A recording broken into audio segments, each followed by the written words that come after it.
What up, boys, and welcome back to yet another video. So this is actually episode 3 of daily things you can do in order to make a lot of gold. And you guys really liked episode 1 and 2, and as I said in both of those videos, I have way more farms or way more things to do daily. So if there's any interest in it, I can do another episode. And same goes for this one. If you guys still want more ways of doing daily stuff to make gold, just let me know in the comments section, and I'll greatly make episode 4 as well. Now, before we take a look at the specific farms in today's video, I do want to mention that you guys can still grab the 0 to 10 million gold guide, and if you use the discount code Shadowlands, you will get it for 50% off. This is the very exact book that I've been updating for over 2 years now, and whenever Dragonflight comes out, I'm going to update this very exact book with all of the best Dragonflight gold farms. So you only got to get it once, and once you have it, you will receive all updates in the future for free. So make sure to snatch a copy down below in the description, but also pinned comments. So we're going to start off on the Hunter, and the first thing we're really going to look at, we're going to look at two things on the Hunter, but the most important part is something that I talk about frequently on my live stream, and it has to do with daily crafts. Because if you guys aren't aware, with each profession like tailoring, leatherworking, and blacksmithing, you can do like these Pandaria crafts, and each time you do a Pandaria craft, like for instance the lightning steel ingot, you will learn to craft a crafted gladiator item. And just look at the amount of the different crafted gladiator items you have. You also have the contenders item. Like, this is easy gold. So not only should you do, because it has a daily cooldown, not only should you do it only to discover the crafted gladiator gear on each toon, but also with the lightning steel ingot, like I can show you guys, you will be able to craft these items. So you craft the base item, which is a blue, and then you just keep on upgrading it until you can make the big boy items. And these items are selling for a ton of gold. So yes, if you do want to get like the biggest item, the max upgraded item, it will take you a month in order to have enough lightning steel ingot, because you need 30 of these in order to fully craft the upgraded version, which you should always do, right? Same thing kind of goes with like if you have the garrison and all of that, you can also do the Draenor crafts, which is also on a daily cooldown, but you can speed those up by using primal spirits as well. So the prices on like the true steel or the WoD crafted items in general, they're not necessarily the best, because people are buying very cheap herbs, for instance, traded at the herb trainer in order to get primal spirit, and then they mass craft the WoD items. But it could be good, so I usually just stick to the daily WoD crafts as well, because the amount of materials you need is pretty much nothing, and you get a ton of whatever material it is with the daily craft. But the most important thing is you should get started with Pandaria crafting on blacksmithing, leatherworking, and tailoring toon, just so you can start doing the daily crafts, get the crafted gladiator items, which has a high sell rate, and also you need the mats for each profession to craft better items, epics. So besides from that, I'm standing right in front of a farm that I usually do on and off. I do it until I have enough of the items that I can kind of chill and change farm. And it takes place in WoD Nagrand. So WoD Nagrand has 3 of these rare elite mobs, and they can all drop 3 different battle pets, which is really cool. Like, I can show you guys which ones we're talking about. We're talking about these mana fiends right here. So there's 3 different versions. Each rare elite can drop a different one. The drop chance isn't that bad, so they're relatively easy to get. And they sell for like 5,000 gold a pop, 5 to 10k, really depends on your realm, and the sell rate is like 0.10, so it's a battle pet. They're fairly easy to sell, right?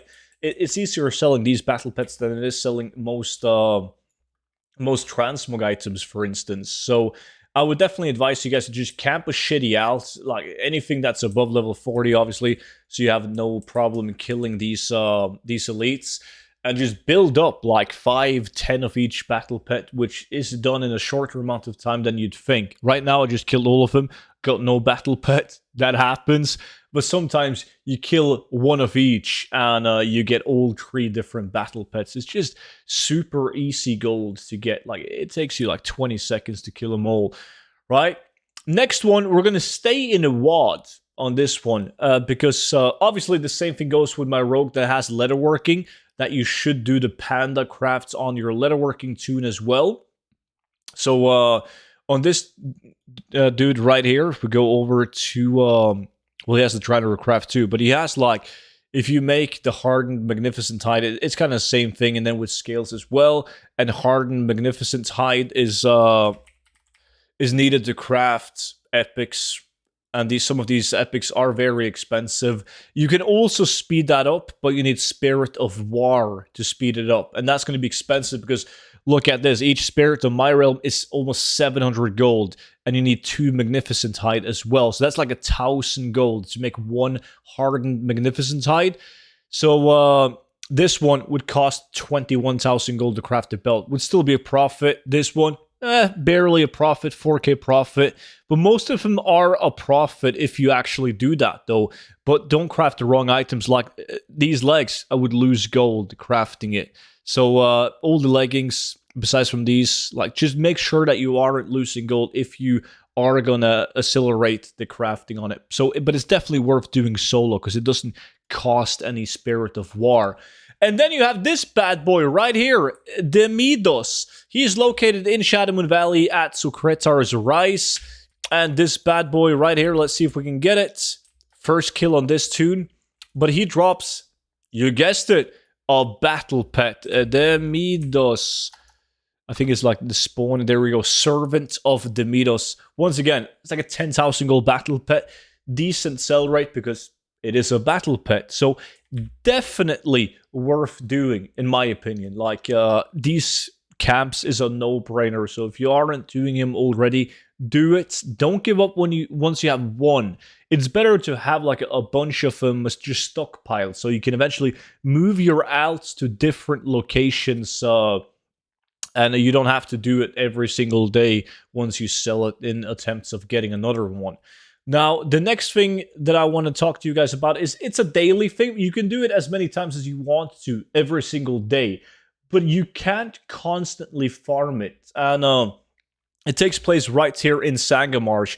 Pretty much this island thing right here and all the way over to Coilfang, like this area, is filled with these Firefly, the bug flare needle mobs. And these bad boys right here, they drop a battle pet called the Firefly.